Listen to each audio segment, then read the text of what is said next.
So Telangana రాష్ట్రంలో ఈ మధ్య కాలంలో తెలంగాణ తల్లి విగ్రహం ఎంతైతే ఈ సెన్సేషన్ సృష్టిస్తుందో ఎంతైతే చర్చ జరుగుతుందో మరోపక్క ఫుడ్ పాయిజన్ కూడా అంతే స్థాయిలో పిల్లల ప్రాణాలు అయితే బలిగొంటుంది. సో ఫుడ్ పాయిజన్ అనేది పెద్ద సమస్య మారింది తెలంగాణ రాష్ట్రంలో.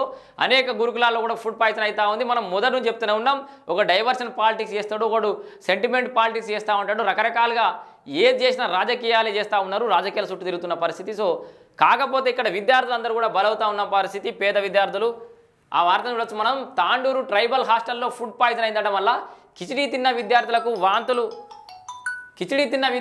వాంతులు విరేచనాలు అవుతున్నాయి.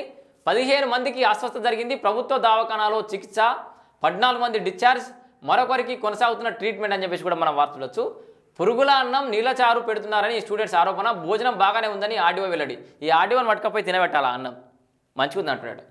వికారాబాద్ జిల్లా తాండూరులోని సాయిపూర్ ట్రైబల్ గర్ల్స్ హాస్టల్లో ఫుడ్ పాయిజన్తో విద్యార్థులు అస్వస్థకు గురయ్యారు. 15 మంది విద్యార్థులు కడుపు నొప్పితో బాధపడ్డారు, వాంతులు విరేచనాలు చేసుకున్నారు. దీంతో వారిని సిబ్బంది వెంటనే తాండూరు కేంద్రంలోని ప్రభుత్వ దవాఖానకు తరలించి చికిత్స అందించారు. ఇప్పుడే కాదు, ఉమ్మడి రాష్ట్రంలో గట్లే ఉండే పరిస్థితి. తెలంగాణ వచ్చినాక గత 10 ఏళ్లలో కేసీఆర్ పాప సర్కార్ల గదే అధ్వానం అనే పరిస్థితి. సో విద్యను ఎక్కడికో తీసుకుపోతా అన్నాడు, సర్వనాశనం చేసిండు. గురుకులాలను ఏం చేసినా కూడా తెలియదు. ఈ కొత్త సర్కారు ఏడాది వచ్చి వీళ్ళకు కూడా సోయలేదు. ఓవైపు ఇక్కడ విద్యార్థులంతా కింద మీద అవుతూ ఉంటే వాళ్ళ ప్రాణాలతో చెలగాట మాడుతూ ఉంటే అసలు ఫుడ్ చక్కగా పెట్టకపోతుంటే వీళ్ళకి రాజకీయాలు కావాలి.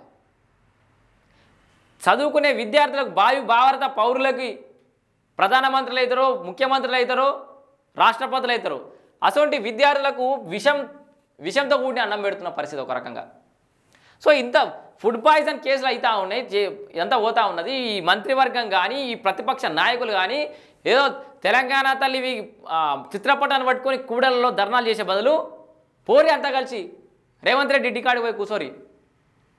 గురుకులాల బాట అన్నారు, బాట చేసి ఏం చేసారో నాకైతే అర్థమవుతుంది. అది ఉధృతంగా మీరు ఈ సెంటిమెంట్ రాజకీయం చేసినంత ఉధృతంగా గురుకులాల బాట చేసినట్టు నాకు కనిపించలే. ఏది మీరు గురుకులాల బాట చేసి గురుకులాల చక్క చేసింది ఏది? కాంగ్రెస్ సర్కార్ చేసింది ఏంది? సర్కార్ నిలదీయరి, గురుకులాలు చక్క చేయాలని చెప్పేసి ఆర్ఎస్ ప్రవీణ్ కుమార్ గారితో ఒక నిరాహార దీక్ష చేపియాలి. కాంగ్రెస్ సర్కార్ మెడలు వంచి గురుకులాలని చక్క చేయాలి. మనం 10 నెలలు వేయలేము, వీళ్ళన్న వేయమనాలి.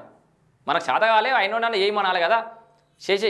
చేసేటోనే అడుగుతాం కదా, మనం పెట్టేటోనే అడిగినట్టు కాంగ్రెస్ సర్కార్ మెడలు ఉంచాలి, గురుకులాలన్నీ మంచిగా చేయాలి, ఫుడ్ చక్క చేయాలి. వాళ్ళు కాస్మెటిక్ ఛార్జెస్ అవి కూడా అన్ని ఛార్జెస్ ఏమో వచ్చినట్టు. కానీ ఇంకా ఈ 10-20 ఏళ్ళ నుంచి జరిగిన విధ్వంసం ఒక్కసారి సెట్ కావాలంటే కాదు. కానీ పిల్లల ప్రాణాలతో చెలగాట మాడద్దు.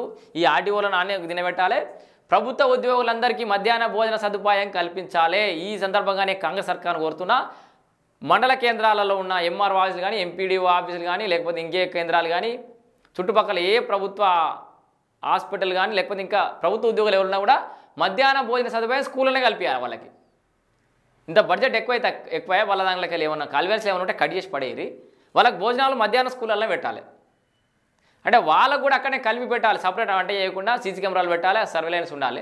అప్పుడు చక్కగా అవుతుంది ఇక ఫుడ్. వాళ్ళ గురించి అయినా చక్కగా చేపిస్తారు అప్పుడు పిల్లలకి. సో ఈ గురుకులాలలో తినబెట్టాలి. ఎక్కడ అందుబాటు ఉంటే అక్కడ ప్రభుత్వ పాఠశాలల గురుకులాలలో మధ్యాహ్న భోజనం ప్రభుత్వ ఉన్నతాధికారులు కూడా చేపిస్తే దీనికి సొల్యూషన్ దొరుకుతుంది. సో ఇక్కడ ఫుడ్ పాయిజన్ అవుతుంది. ఈ రాజకీయాలను పక్కన పెట్టి పిల్లల్ని కాపాడాల్సిన బాధ్యత ప్రతిపక్షాల మీద, అధికార పార్టీ మీద ఖచ్చితంగా ఉన్నది. సో ఇదొక బాధాకరమైన వార్త అని చెప్పి